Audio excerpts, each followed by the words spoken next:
Hey guys, welcome to my YouTube channel. This is Vaibhav Siddharthi. और आज की वीडियो में मैं सॉल्व करने वाला हूँ आपका डाउट। आपके बहुत सारे डाउट्स आ रहे थे यार कि भैया फर्स्ट राउंड के बारे में कुछ बताओ, रिजल्ट्स कब आएंगे, सेकेंड राउंड कब से स्टार्ट होने वाला है, सेकेंड राउंड में हमारे होता है सेलेक्ट होने की प्रोबेबिलिटी कितनी है। अगर मैं होता है थर्ड राउंड की बात करूँ तो थर्ड राउंड जो कब है, सेंट्रेंस में कहाँ से क्वेश्चन आते हैं। बहुत सारे क्वेश्चन से बहुत सारे कन्फ्यूजन्स थे, तो इस वीडियो में मैं आपके सारे कन्फ्यूजन्स को क्लियर करना चाहूँगा। तो अभी स्टार्ट करते हैं। सबसे पहले कि फर्स्ट राउंड हो चुका है। फर्स्ट सारे हम एक एक करके सारे क्वेश्चन को मैं सॉल्व करूँगा। आई होप कि ये वीडियो अगर आपको इन्फॉर्मेटिव लग रहा हो तो please like, subscribe and share कर देना यार, क्योंकि आप लोग शेयर करते ही नहीं हो तो मतलब उतना मोटिवेशन भी नहीं आता वीडियो बनाने का। तो आई होप कि इस वीडियो के बाद आप मेरे वीडियो को शेयर करोगे। तो सबसे पहले हम बात करते हैं फर्स्ट राउंड। फर्स्ट राउंड हो चुका है यार। जैसे फर्स्ट राउंड का डेट था 15 अप्रैल से स्टार्ट हुई थी इंटरव्यूज़, एंड कल यानी 22 अप्रैल को इंटरव्यू जो ख़त्म हो चुकी है। तो या फर्स्ट राउंड जो ख़त्म हो चुका है। अब रिजल्ट्स कब आएंगे फर्स्ट राउंड के भैया? तो देखो, फर्स्ट राउंड के जो रिजल्ट है बहुत जल्दी आ जाएंगे। लाइक उनका एक जो डेट होता है, टेंटेटिव डेट होता है, 27 अप्रैल को आ जाते हैं। सो 27 या 28 तक आ जाएगा, पक्का आ जाएगा, या एंड ऑफ द मंथ तो आ ही जाएगा रिजल्ट। तो रिजल्ट को लेकर उतना ज़्यादा जो होता टेंशन नहीं लो। एक दो और क्वेश्चंस आ रहे थे भाई, क्योंकि ये मैंने एक दो यूट्यूब चैनल पे देखा, उसके बाद मैंने सोचा कि नहीं आपको इसके बारे में अच्छे से बताना पड़ेगा। जैसे मैंने एक दो होता है यूट्यूब चैनल देखा, वहाँ पे वो लोग ये बताते हैं कि सेकेंड राउंड में सीट बचती ही नहीं। तो ऐसा है ही नहीं, क्योंकि जो फर्स्ट राउंड में बहुत जो कम इनरोलमेंट होता है और student are is not very interested, क्योंकि उनके बोर्ड्स के होता है रिजल्ट नहीं आते हैं। तो स्टूडेंट ये सोचते हैं कि नहीं, अभी तो जो मेरे होता है बोर्ड्स के रिजल्ट आ जाए, उसके बाद हम होता है कि सेकेंड राउंड या थर्ड राउंड में जाएंगे। तो जो फर्स्ट राउंड में अगर मैं ये बता दूँ तो जो फर्स्ट राउंड में बहुत कम इनरोलमेंट होते हैं, और उसके हिसाब से अगर ये टैलेंट है तो तभी आप जो क्राइटेरिया में होता है सेलेक्ट हो सकते हैं। तो बहुत लोग जो फर्स्ट राउंड में होता है कि रिजेक्ट भी होते हैं। ऐसा नहीं है कि फर्स्ट राउंड में जो भी किया सबका होता है सिलेक्शन हो ही जाता है। हाँ, जो टैलेंटेड है उनका सिलेक्शन हो जाता है। अदरवाइज आप जो सेकेंड राउंड के लिए जा सकते हो। तो उस यूट्यूब चैनल में ये बोला गया था कि सेकेंड राउंड में बहुत ही कम सीट्स बचते हैं, फर्स्ट राउंड में ही क्राइस्ट वाले सारे सीट्स को फिलअप कर लेते हैं। तो नहीं, मैं यहाँ पे उनको सही करना चाहूँगा, क्योंकि जो फर्स्ट राउंड में बहुत ही कम इनरोलमेंट होते हैं, तो बहुत ही कम सीट ही होते फिलअप होते हैं। हाँ, मैं ये मानता हूँ कि first round is a opportunity to grab की सो वहाँ पे क्राइस्ट में एडमिशन हो ही जाती है। मैंने लोकेशन चेंज कर लिया क्योंकि वहाँ पे बहुत ज़्यादा शाउटिंग हो रहा था। तो वैसे जहाँ तक मैं बात कर रहा था सेकेंड राउंड का, तो एक्चुअली में जो सीट फुल होती है वो सेकेंड और जो थर्ड राउंड में होती है, क्योंकि स्टूडेंट्स का ज़्यादा भीड़ वहीं होता है। और हाँ, मैं ये बात ज़रूर मानूंगा कि सेकेंड राउंड में होता कंपटीशन बहुत ज़्यादा हो जाता है, क्योंकि सेकेंड राउंड में बहुत सारे स्टूडेंट्स आते हैं, उनके बोर्ड्स के रिजल्ट भी आ जाते हैं। तो हाँ, ये तो मैं मानूंगा कि थोड़ा सा कंपटीशन हो जाता है, बट ऐसा नहीं। अगर आप जो मॉक इंटरव्यूज़ वगैरह लेते हो, अगर मेरा आप जो मॉक इंटरव्यू में जाके इनरोल करते हो, जैसे अगर आप जो डिस्क्रिप्शन में जाओगे, तो मेरा एक वेबसाइट है, बहुत मिनिमल कॉस्ट में मैं होता है एक मॉक इंटरव्यू लेता हूँ। और सिर्फ मैं ही नहीं, बहुत सारे स्टूडेंट हैं क्राइस्ट के जो हमें सपोर्ट करते हैं, हमारे कम्युनिटी को सपोर्ट करते हैं। वो आके आपको अपने पर्सनल गाइडेंस देते हैं, कि हर चीज़ देते हैं, अपने पर्सनल गाइडेंस देते हैं। ग्रुप इंटरव्यूज़ होता है, मॉक इंटरव्यूज़ होता है, जिससे आपका 100% सिलेक्शन तो हो ही जाना है क्राइस्ट में। तो अगर आपको ये सोच रहे हो कि आगे कोई सिलेक्शन का प्रॉब्लम है, तो ये सोचना ही नहीं। चलो तो आगे चलते हैं। हमने तो होता है फर्स्ट राउंड की बात कर ली। जैसे फर्स्ट राउंड होता है, रिजल्ट का जो होता है टेंटेटिव डेट है वो 27 या 28 या इस मंथ के एंड तक आ ही जाएगा। तो अगर मैं ये बताऊं कि आपका रिजल्ट होता है कहाँ आएगा, तो आपका रिजल्ट जो होता है वो आएगा आपके पोर्टल पे आएगा। मिस तुमको ईमेल नहीं करने वाला। अगर ये सोचते हो कि ईमेल पे आ जाएगा, तो ऐसा नहीं है। तुम्हें अपने पोर्टल पे जाना पड़ेगा, जहाँ पे तुम्हारा एडमिट कार्ड आया हुआ था, उसी के नीचे एक होता है रिजल्ट का भी सेक्शन होगा, या कुछ ना कुछ अपडेट आया होगा, वहाँ पे तुम क्लिक करोगे तो तुम्हें वहाँ पे एक ऑफर लेटर आया हुआ उसे दिख जाएगा। अगर सेलेक्टेड नहीं हो तो क्राइस्ट के अदर कैंपस के लिए आएगा, बट अगर उसमें भी इंटरेस्टेड नहीं हो तो हाँ, तो सेकेंड राउंड के लिए जा सकते हो। तो मैं अभी बात कर रहा था सेकेंड राउंड का। तो सेकेंड राउंड के लिए हमें कैसे प्रिपेयर करना चाहिए? देखो, सेकेंड राउंड के लिए अभी हमें बहुत टाइम है, लाइक अभी 1 मंथ तो अभी अच्छे से बचा हुआ है। तो हमें प्रिपेयर कैसे करना चाहिए? सबसे पहले हमें एंट्रेंस का प्रिपेयर करना चाहिए। तो एंट्रेंस में अगर तुम 90 प्लस मार्क्स लाते हो आउट ऑफ 120, तो it is good marks, and उससे तुम्हें वो एक जो कटअप भी मान लो, ऐसा जो कटअप भी होता है, ये तो फर्स्ट राउंड का ही कटअप था आई थिंक। तो 90 प्लस, सेकेंड राउंड में भी 90 प्लस अगर ला दोगे मार्क्स, तो हाँ, तो एंट्रेंस ओके। तो एंट्रेंस में फिर क्या क्या पूछा जाता है? तुम सबसे ज़्यादा फोकस करना लॉजिकल रीजनिंग पे, और क्वांटिटेटिव एप्टीट्यूड, जिसमें से मैथ्स होते हैं, सिंपल मैथ्स होते हैं, लाइक प्रॉफिट लॉस, परसेंटेज वगैरह होते हैं, उस पर भी फोकस करना। और मैं अभी तो होता है पार्टिकुलर कोई चैनल नहीं बता सकता, बट एक्चुअली में बहुत सारे लोग होता है जनरल कंपटीशन की प्रिपरेशन कराते हैं। तो तुमको सबसे पहले होता है सिलेबस फाइंड करना पड़ेगा और वो सब जाके पढ़ना पड़ेगा। But most important thing is कि तुम वहाँ से तुम उसको इसको तो प्रिपेयर तुम कर लोगे, मुझे पता है बहुत आसान क्वेश्चंस होते हैं। और सब भी होते हैं कि इंग्लिश होते हैं, तो इंग्लिश आई थिंक तो इंग्लिश का तो होता है प्रिपेयर करना ही पड़ेगा।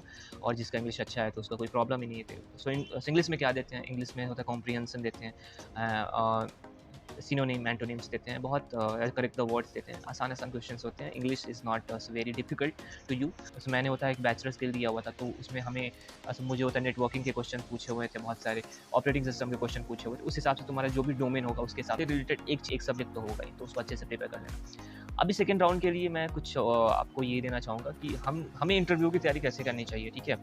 तो अगर देखो, अगर तुम सुमेरा मॉक इंटरव्यू लेना चाहते हो तो ले सकते हो यार, उसके लिए जो कोई जो प्रॉब्लम नहीं। और एक्चुअली में स्टूडेंट के रिजल्ट्स भी आते हैं मेरे मॉक इंटरव्यू लेने के बाद, क्योंकि मैं उनको एक्चुअली में कॉन्फिडेंट बनाता हूँ कि मेन थिंग इज़ कि तुम वहाँ पे कॉन्फिडेंट रहोगे तो actually this is a very good thing. और कॉन्फिडेंट के साथ साथ मैं तुम्हें हर चीज़ की जो ट्रेनिंग देता हूँ, प्रेशर में तुमको फिर कैसे फेस करना है, अगर तुम पे कोई क्वेश्चन का तुम्हें आंसर नहीं आना है तो उसे फिर कैसे फेस करना है, तो ये सब मैं सिखाता हूँ, जिससे जो भी हमारे यहाँ इनरोलमेंट करते हैं उनका पक्का तो सिलेक्शन हो ही जाता है। 90% लोगों का सिलेक्शन हो जाता है। हाँ, जो 10% ऐसे हैं जिनका सिलेक्शन नहीं होता है बाई लक, या उन्होंने अच्छे से प्रिपेयर नहीं किया होगा तो इसलिए नहीं होता। बट देखो, अगर तुम्हें इंटरव्यू को क्रैक करना है तो सबसे पहले तुम्हें मेरे चैनल पे जाना पड़ेगा। बहुत सारे मॉक इंटरव्यूज़ मैंने लिए हुए हैं, एक-एक करके सारे मॉक इंटरव्यूज़ देखना अपने कोर्स के रिलेटेड, और वहाँ पे जितने भी मैंने क्वेश्चंस पूछे हैं और स्टूडेंट ने उसका आंसर दिया है उसे लिख लेना, ठीक है। अगर तुमने प्रिपेयर किया है, ओके, वेल एंड गुड, उससे थोड़ा सा कंपेयर कर लेना कि मेरा आंसर कैसा है, नहीं है। बट अगर तुम्हारा आंसर जो कुछ भी सुतना होता है इंटरेस्टिंग नहीं है, तो तुम उसके हिसाब से मॉडिफाई कर लेना। एंड उसके बाद हमें क्या करना है, उसके बाद सबसे पहले हमें वर्क करना है अपने जनरल क्वेश्चन पे। देखो, जनरल क्वेश्चंस होते हैं बहुत इंपॉर्टेंट होते हैं यार, क्योंकि वही सारे क्वेश्चंस आजकल जो प्राइस में पूछे जा रहे हैं। क्योंकि जो फर्स्ट राउंड का एक्सपीरियंस है स्टूडेंट्स का, उन्होंने बताया कि सर मेरे से होता है कि 9-10 क्वेश्चन पूछेगा, जिसमें से 6-7 होता है जनरल क्वेश्चन ही पूछेगा। तो जनरल क्वेश्चन क्यों होता है? Why Christ University, what is your future goal, where did you see yourself in next 5 year, what is your short term goal, introduce yourself, ये सब जनरल क्वेश्चंस हो गए। Why Christ, what is the core value of Christ University. तो ये सब बहुत simple questions हो गए, तो आई थिंक कि ये सब तो आप तो कर ही लोगे, तो ये सब सबसे पहले करना। दूसरा आता है माइक्रो प्रेजेंटेशन। भैया माइक्रो प्रेजेंटेशन कैसे करें? तो अगर माइक्रो प्रेजेंटेशन या अगर तुमको जो कोई भी मोस्ट इंपॉर्टेंट क्वेश्चन का लिस्ट चाहिए तो डिस्क्रिप्शन में एक लिंक है, वो मेरे वेबसाइट का लिंक है, तुम वहाँ पे जा सकते हो और वहाँ से मोस्ट इंपॉर्टेंट क्वेश्चन का एक सेक्शन है, वहाँ से तुम उसको डाउनलोड कर सकते हो। एक्चुअली में वो तुमको बहुत हेल्प करेगा, और वो इसलिए हेल्प करेगा कि उसमें रियल इंटरव्यू, जितने भी स्टूडेंट ने होता है रियल इंटरव्यू दिया है, उसमें रियल एक्सपीरियंस शेयर किया है कि भैया मेरे से ये क्वेश्चन किया गया है, तो मैंने सारे क्वेश्चन को मेंशन भी किया हुआ है, ठीक है। तो आई होप कि वहाँ से तुमको वो भी क्वेश्चन मिल जाएगा, तुम वहाँ से अच्छे से प्रिपेयर कर लोगे। उसके माइक्रो प्रेजेंटेशन की जहाँ तक बात रही, तो आजकल जो माइक्रो प्रेजेंटेशन ये है कि जो भी तुमको बड़े-बड़े लिस्ट दिए जाते हैं, तो वहाँ से वो लोग नहीं पूछ रहे हैं। एक्चुअली में वो लोग बहुत जनरल टॉपिक्स पूछ रहे हैं, बहुत जो करंट टॉपिक पूछ रहे हैं, बहुत रिलेटेबल जो टॉपिक पूछ रहे हैं। तो आई थिंक कि तुम माइक्रो प्रेजेंटेशन तो होता है आराम से कर लोगे। हाँ, मेन रही जो होता है सब्जेक्टिव क्वेश्चन, तो वो तुम्हें अच्छे से प्रिपेयर करना पड़ेगा। अगर तुम होता है बीसी के लिए जाते हो तो तुम्हारा नेटवर्किंग प्रोग्रामिंग लैंग्वेज अच्छे होने चाहिए। अगर एमसीए के लिए जाना चाहते हो तो एक प्रोग्रामिंग लैंग्वेज अच्छा होना चाहिए, नेटवर्किंग, ऑपरेटिंग सिस्टम सब अच्छा होना चाहिए। अगर तुम बीबीए के लिए जाते हो तो अकाउंटिंग अच्छा होना चाहिए, मैनेजमेंट तुम्हारा अच्छा होना चाहिए। तो ये सब एक होता है बेसिक सब्जेक्ट होता है, तो तुम्हें उतना प्रिपेयर करना पड़ेगा, ठीक है। और ये बहुत आसान है यार, बहुत आसान है। तुम अगर एक दिन बैठते हो ना, एक दिन में इतना सारा होता है प्रिपेयर कर लोगे। एक दिन में तुम सबको लिख लो, 2 दिन, 3 दिन, 4 दिन, 1 वीक ये लेवल सेट किया कि 1 वीक में तुम्हारा प्रिपरेशन हो ही जाना है। और ये बहुत सिंपल बात है यार, तुम्हारा प्रिपरेशन हो ही जाएगा 1 वीक में। तो नो टेंशन यार, उसके लिए टेंशन लेना ही नहीं है। हाँ, और उसके बाद जो होता है लास्ट जीके जीएस राउंड, वो बहुत रेयरली पूछते हैं यार, बहुत रेयरली। अगर मान लो कि आजकल तो प्राइस का इंटरव्यू होता है सिर्फ 10 मिनट्स का हो गया, तो उसमें आई थिंक उन लोगों को जीके जीएस से होता है कि पूछने का मौका ही नहीं मिलता है। और अगर जो होता है कि हो सकता है कि पूछने का मौका मिल गया, तो हाँ, जीके जी इसमें भी बहुत सिंपल क्वेश्चन है, वो भी डिस्क्रिप्शन में लिंक है, वहाँ से जाओ और मोस्ट इंपॉर्टेंट क्वेश्चन में मैंने मेंशन किया होगा। तो ओवरऑल यही था यार कि सेकंड राउंड में आपको फिर कैसे प्रिपेयर करना है। और अगर ये आपने ये सोचा है ना कि सेकंड राउंड में आपका जो सिलेक्शन नहीं होगा, क्योंकि जो फर्स्ट राउंड में सारे स्टूडेंट्स को ले लेते हैं, तो ऐसा है ही नहीं यार, ऐसा है ही नहीं। फर्स्ट राउंड में बहुत कम स्टूडेंट इनरोल करते हैं। अब तुम अपने बारे में सोचो ना, तुमने क्या सोचा हुआ था? तुमने ये सोचा हुआ था कि सबसे पहले बोर्ड्स के रिजल्ट आ जाते हैं, उसके बाद मैं जाके जो होता है सेकंड राउंड में दूंगा, और उस समय तक तो तुमको होता है राउंड भी नहीं पता था, फर्स्ट राउंड भी होता है, सेकंड राउंड भी होता है, पता ही नहीं था। तो मैं अपना एक्सपीरियंस बताऊँ, तो फर्स्ट राउंड में बहुत कम स्टूडेंट के एनरोलमेंट हुए मेरे मॉक इंटरव्यू के लिए। उस हिसाब से मैंने एक होता है रेशियो बनाया, एक परसेंटेज बनाया और उस हिसाब से बहुत कम स्टूडेंट ने एनरोल किया था क्राइस्ट के लिए, ठीक है?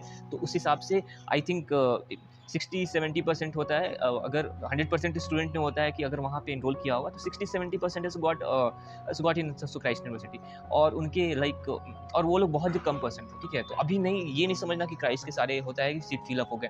अगर मैं अपने जो प्रीवियस ईयर का एक्सपीरियंस बताऊँ, तो 4th राउंड तक भी स्टूडेंट के सिलेक्शन हुए थे। हाँ, ये होता है कि 5th राउंड में सबको वेटिंग लिस्ट आया था, बट उस वेटिंग लिस्ट आने के बाद भी कुछ स्टूडेंट को होता है कि जो क्राइस्ट में बुला लिया गया था। चलो, तो एक वेटिंग लिस्ट क्या होता है? तो वेटिंग लिस्ट को के भी बारे में मैं अब अच्छे से समझा ही देता हूँ, अगर आज मैंने ये होता है वीडियो मैं बना रहा हूँ तो। देखो, वेटिंग लिस्ट का मतलब सिंपल होता है, अगर मान लो कि क्राइस्ट में अब जो सीट्स हैं ही नहीं, हाँ, जैसे बहुत सारे स्टूडेंट में होता है कि क्या जैसे फर्स्ट राउंड या सेकंड राउंड या थर्ड राउंड में उनका सिलेक्शन हो गया, हाँ, उसके बाद वो लोग होता है डीयू के लिए जाते हैं, सिम्बायोसिस के लिए जाते हैं, जो भी क्राइस्ट से अच्छे कॉलेजेस हैं, ठीक है, निम्स के लिए जाते हैं और अगर वहाँ पे हो जाता है तो उसके बाद सो वो लोग यहाँ से अपना रिफंड ले लेते हैं, ठीक है, मतलब जो क्राइस्ट से एडमिशन कैंसिल करा के वहाँ पे और वो लोग होता है क्राइस्ट से बड़े कॉलेज में जाते हैं, वहाँ पे एडमिशन कर लेते हैं, तो वो जो सीट जो खाली होती है, तो अगर आप वेटिंग लिस्ट में, तो वो आपको कंसिडर किया जाएगा, ठीक है, वो एक जो प्रायोरिटी लिस्ट होती है, अगर उस प्रायोरिटी में सबसे ऊपर हो आप, तो आपको वो सीट्स मिल जाएगी, ठीक है, वो बहुत सिंपल होता है। तो यही होता है कि वेटिंग लिस्ट का मतलब आप ये नहीं समझ लेना कि हाँ, कि हमको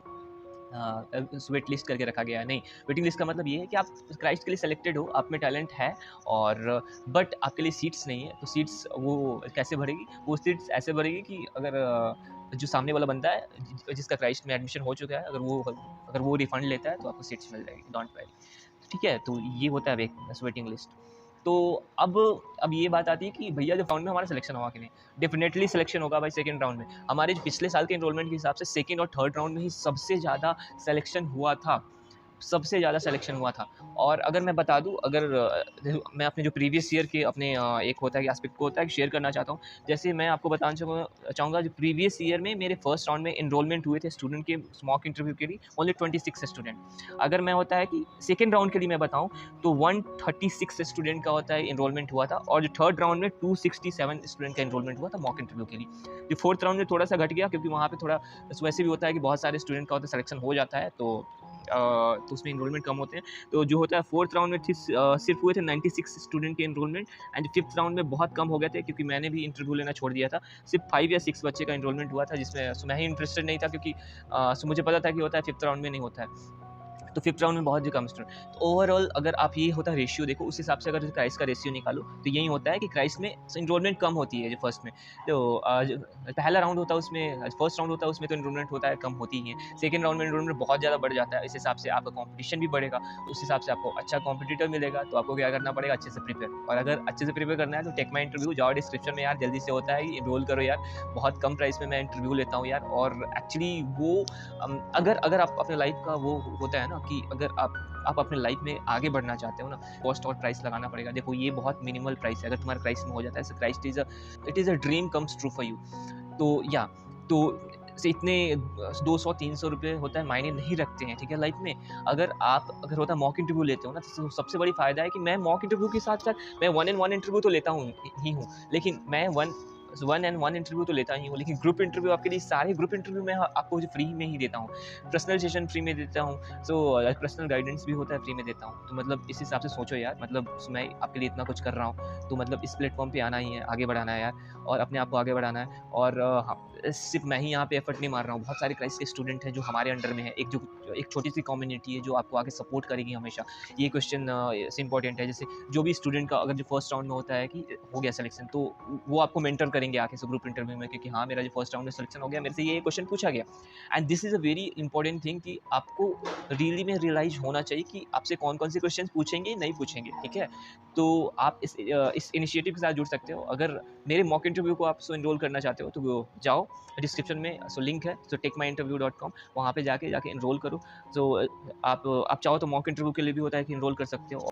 चलो, अब बात करते हैं कि अच्छा भैया सिर्फ आप जो क्राइस्ट का इंटरव्यू लेते हो? तो नहीं, अभी तो मैंने जैन का भी जो स्टार्ट कर दिया, क्योंकि अभी तक होता है कि जैन से मेरा कोई पिछले साल तक एलुमनाई नहीं जुड़ा हुआ था, फिर भी मैंने लिया हुआ था। बट इस बार तो बहुत सारे एलुमनाई जैन यूनिवर्सिटी से भी जुड़ चुके हैं, क्राइस्ट यूनिवर्सिटी से भी जुड़ चुके हैं एंड मोस्ट इम्पोर्टेंट सिम्बायोसिस से भी जुड़ चुके हैं। तो जितने भी बड़े-बड़े कॉलेज हैं बैंगलोर के, तो सारे एलुमनाई मेरे से जुड़ चुके हैं, तो वो लोग भी आपके इंटरव्यूज़ लेंगे। तो it is very like helpful for you, okay. तो हाँ, आज का ओवरव्यू यही था। और अगर जो कोई भी आपको डाउट वगैरह हो कि भैया सो द रिजल्ट्स कब आएँगे, तो रिजल्ट तो मैंने बता दिया 1-2 हफ्ते में आ जाते हैं, उतना ज़्यादा ये नहीं करना है। वो प्रोसेस भी बता दिया, कहाँ से जाके करना है, कहाँ से जाके नहीं करना है। और अब जो सेकंड राउंड भी आ ही रहा है, तो अच्छे से प्रिपेयर करो यार। आई होप कि आप अच्छे से प्रिपेयर करोगे। एंड और इससे बड़ी बात हो ही क्या सकती है, इस बैंगलोर में भी आने के लिए वेलकम ही रहेगा आप सबका। एंड हाँ, यही था आज का ओवरऑल एक्सपीरियंस मैं शेयर करना चाहता था, क्योंकि ये बहुत ज़रूरी था, आपके डाउट्स क्लियर करना बहुत ज़रूरी था। हाँ, और लास्ट में मैं एक और बात जो शेयर करना चाहता हूँ, जैसे आपके इस बार जितने भी इंटरव्यूज़ हो रहे हैं वो होता है गूगल मीट पे हो रहे हैं। तो गूगल मीट पे आप होता है अपने नेम को पहले कैसे चेंज करोगे। देखो ये बहुत जो सिंपल प्रोसेस है नेम को कैसे चेंज करना है। मैंने एक होता है वीडियो बनाया है, आई बटन में मैं डाल दूँगा, वहाँ पे जाके देख लेना उस वीडियो को, या डिस्क्रिप्शन में भी मैं लिंक डाल दूँगा। बट मैं अभी जो फॉर्मेट बता देता हूँ, वो फॉर्मेट होता है सेट करके ही जाना। सबसे पहले कोर्स नेम लिखना, नेम जो नेम होता है ना ऊपर वाला जो फर्स्ट नेम, उसमें कोर्स नेम स्लैश और एक स्पेस देना, ठीक है, स्पेस देना। और दूसरे में निकनेम में जाके अपने जो टाइम जोन लिखना, जैसे अगर तुम्हारा टाइम जोन जो भी हो उसको लिखना, स्लैश योर एप्लीकेशन नंबर, ठीक है, और उसको सेव कर देना। आई थिंक तुम्हारा नेम होता है चेंज हो जाएगा। आई थिंक ये भी बहुत बड़ा डाउट था आप लोगों का, ठीक है। चलो, तो कुछ और डाउट्स देखते हैं। विच कैंपस इज़ गुड, तो विच कैंपस इज़ गुड, अगर आप मेरे से ये पूछते हैं कि अब बेंगलोर में आज का इसके 4 कैंपस हो चुके हैं। Main campus, Kengeri campus, Bannerghatta campus and Yeshwantpur campus, जिसमें 4 लोग रहेंगे और 4 लोग मिलके मतलब अपने कैंपस के बारे में बताएंगे। और आई think this video is very helpful for you. तो अगर ये वीडियो आपको चाहिए तो प्लीज़ कमेंट के नीचे लिख देना कि भैया प्लीज़ ये वीडियो जल्दी से बना दो। अगर नहीं चाहिए होगा तो मैं नहीं बनाऊंगा एक्चुअली, ओके, क्योंकि मुझे होता मोटिवेशन मिलेगा ही नहीं अगर आप उतना ज़्यादा इंटरेस्टेड नहीं रहोगे तो, ठीक है। और बहुत जल्दी मैं वीलॉग भी लाने वाला हूँ सारे कैंपसेस का, मैंने जाके विजिट करा है, और सिर्फ वो होता है एडिटिंग बचा हुआ है, तो सारे कैंपसेस का मैं होता है वीलॉग भी ला दूंगा। एंड स्क्राइस से रिलेटेड जितने भी इन्फॉर्मेशन है, सारे इन्फॉर्मेशन को हम होता है कवर करेंगे। और हाँ, इस बार जो भी यहाँ पे मेरे यूट्यूब चैनल पे आएगा उसका सबका सिलेक्शन होगा, मैं इसका 100% गारंटी दूंगा। अगर आप मेरे हिसाब से करते हो, अगर अपना एफर्ट डालते हो, तो 100% आपका सिलेक्शन होगा। एंड आज के वीडियो में इतना ही था यार। और अब मिलते हैं मॉक इंटरव्यू में, अगर आप लोग इनरोल करते हो तो वहाँ पे मिलते हैं, तो एक आपका पर्सनल सेशन लेते हैं, एक जो पर्सनल गाइडेंस भी रहेगा। ग्रुप इंटरव्यू तो बहुत सारे होते हैं, तो मतलब आप जितना जो पैसा डालोगे उससे मैं 20 गुना, 30 गुना या 100 गुना ज़्यादा मैं आपको देने की कोशिश करता हूँ। तो यही था आज का वीडियो सेशन। आई होप कि ये वीडियो आपको बहुत पसंद आया हो। अगर पसंद आया हो तो please like, subscribe and share कर देना। प्लीज़ आप मुझे होता मोटिवेट करो, so like, subscribe and share करके। सबसे ज़्यादा होता है कि सब्सक्राइबर्स बढ़ाओ यार, सब्सक्राइबर बहुत कम है मेरे। एंड चलो हाँ, यहीं पे होता है कि इस वीडियो का एंड करते हैं। I think this video is very informative for you guys. तो thank you so much for watching my blog. Bye, will meet in the next video.